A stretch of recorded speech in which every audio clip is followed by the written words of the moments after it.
From the catalog pane, click and drag the Hillshade 10M raster and add it to the map. Set the raster layer appearance, rendering, stretch type setting to none. Click on light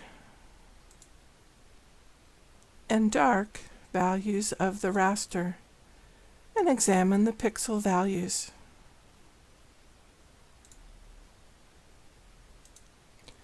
In Contents, right-click the Hillshade 10M layer and choose Attribute Table.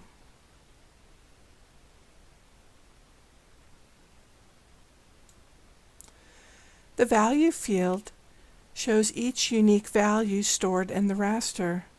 Scroll through the table to see the lowest, 0, and highest value, 254. The Count field shows how many pixels in the raster have that value.